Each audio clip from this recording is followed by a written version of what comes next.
Hey guys, what's up? Doing a quick video about the new Vader album. This is a cover album, released December 14th, 2015. Basically, this is Vader's second cover album since they put out Future of the Past in 1996. And I wasn't expecting this at all, you know. I was told about this by one of my friends, and I was like, what the fuck, Vader has a new album out? And they were like, yeah. I was like, okay, well, I guess I'm going to listen to it. And it's put out by Witching Hour Productions, so I guess there wasn't a lot of hype put out for this, but it's really fucking good, and I'm just going to give you a quick rundown what I think. So the first song, I think it's Ostatni Daikon, I believe, by band Exorcist, and that's speed metal band that you might know of. Really good, cover, fucking the death metal sound that they add to this. Even though it was pretty good death metal sound to a lot of this, almost every one of these tracks is like basically the building blocks for European death metal, like that Polish kind of sound that Vader obviously took and just perfected. You know, they really do take these songs and put new life into them, and that's the same thing with Nacht Demona by the band Ghost, not Swedish Ghost, but another band named Ghost. Like, they take these riffs and solos that from the 90s that really have awesome sound, but they just add new life into them. The new production makes them sound even more like clean and ripping, and they just kind of rip your fucking head right off your shoulders. And the same thing with Necronomicon, which is by a band called Imperator, I believe, or Imperator. Just pure fucking death thrash, pure fucking awesomeness. You know, you got fucking diabolical sounds coming through this fast riffing music that doesn't really let you have a break. And the same thing with that thing is called Total Knee Destruct, or something along those lines, by a band called Krabathor, I believe.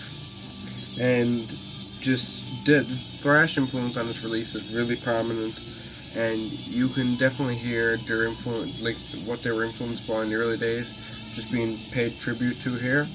And that's what I really like. I like the fact that they're paying tribute to a band that they really do care about. And then you move on to the song Sen Schizophrenica, or Frenique, by a band called Merciless Death, or Death, I believe, something along those lines. If you want to know how to spell on these tracks, just look up Future of the Past 2, or like just go to Vader's Metal Archives page, and you can see all the correct names instead of me just fucking butchering them. But that track is just awesome riffs and awesome drum work. You know, they don't really have any bad notes or bad even parts on this album. They just take what was recorded back then, re-record it, but add their own little taste to it, little tinge. You can tell it's a Vader track, and I really like that. They don't really do much different to it, and I really like that. Next is The Beginning of Darkness by a band called Merciless Death. Just more fucking awesome sounds to this. You know, unrepenting, like fucking thrash riffs that just make you want to bang your head so fucking hard. And really, there's not a bad track to be had here, like I said. That moves into, I think it's, Ostatni Sacrament by a band named Scarecrow.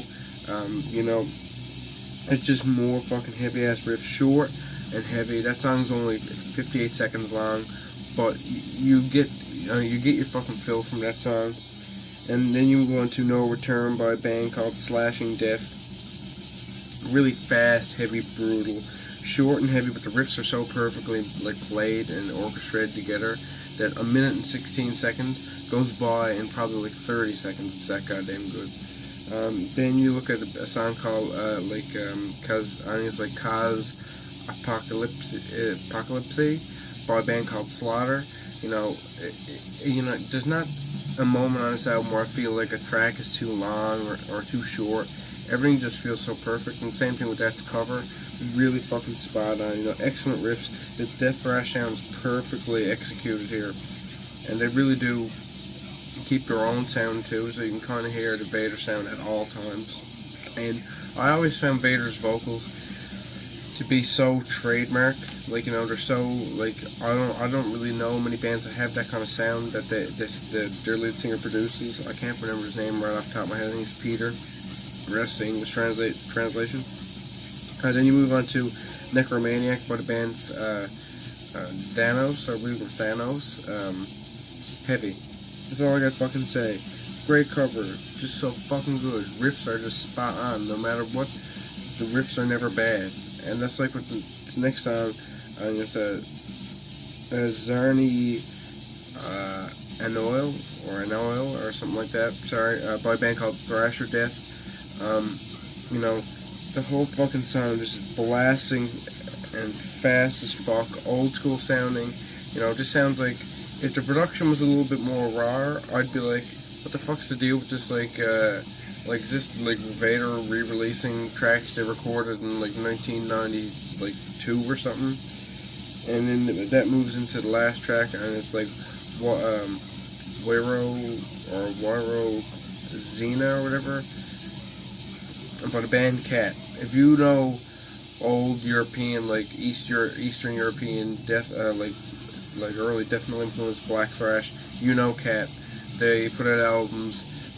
You know, they're still putting out albums nowadays, and they usually put them out in English and Polish, I believe, or I believe they're Polish. And they're they're the only band on this cover album that I actually knew before I actually listened to this cover album.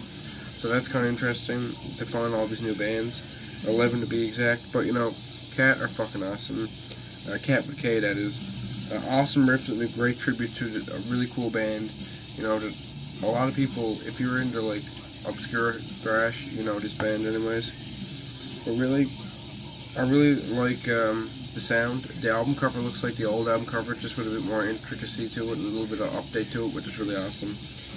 And it's really early, like death thrash, like 80s and 90s death thrash that's covered and just brought back to life is really awesome. Great covers, great album. I know some people don't like cover albums, but this is a worthwhile cover album. You know, every song sounds like an original Vader song. Doesn't even sound like a cover because these bands are so underground. You've probably never heard these tracks before. So when you listen to it, it doesn't even sound like a covers album, which is, in my opinion, a good thing, but also an awesome thing to be discovering some of the awesome bands. So yeah, if you like Vader, if you like old school death thrash, check this the fuck out. I'm giving this an 87 out of 100. This is awesome. You know, Vader put out an awesome album in 2014 that I can't stop listening to, and this is definitely another awesome album that I probably will not stop listening to for a good while. So yeah, check out the new album if you haven't heard it. Peace the fuck out, guys, and have an awesome day.